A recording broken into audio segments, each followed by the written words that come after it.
Tai treneri, kas nulėmė, kokie faktoriai nulėmė pergalę ne tik šiandien, bet ir serijoje? Tai pirmiausia, manau, kad mes buvom labiau patyrę, turėjom žaidėjų, kurie žino, ką reiškia žaisti tokias varžybas.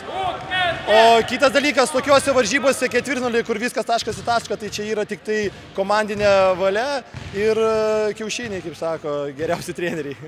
Apskritai, pirmas sezonas A divizione komandai ir iš karto jau vieta pusfinalėje. Kaip jaučiasi komanda? Kaip organizacija jaučiasi tikrai gerai, bet kaip tie žaidėjai rubinėliai, tai jie tikrai tuo nenori sustoti. Tai čia tik tai organizacijai, miestui viskas labai yra gerai tas tarp keturių stipriausių būt. Bet kaip komandai, kaip žaidėjai, aš pasakiau, mes pakalbėjom, sakau, kas praeitais metais žaidė finale, kas nors kažką laimėjo. Buvo tik tai pora žaidėjų. Tai sakau, kad po pusfinalio, po tų 3-5 varžybų mes nesigraužtumėm ir nesakytumėm, kad neišnaudojam savo šansą. Tai mes einam toliau ir negalvojam, kad kažką jau pasiekėm.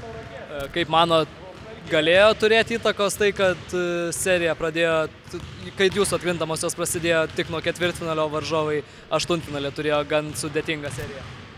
Taip, ir ypač mūsų komanda, kur mes vis tiek daugiau žaidžiam tą gatvės krepšinį, neturim tų treniruočių ir žaisti prieš Reginos komanda, kuri tikrai vyrai, jaunuoliai sustatyti, treniruojasi, viskas pas juos sutvarkyta, tikrai yra sunku. Ir tas kažkiek pakišo koją mums pirmose varžybose, neturėjimas to žaidybinio ritmo. Bet, sakau, visų pastangų, valios dėka, atidavimo širdies sugebėjom grįžti ir pabaigti viską čia.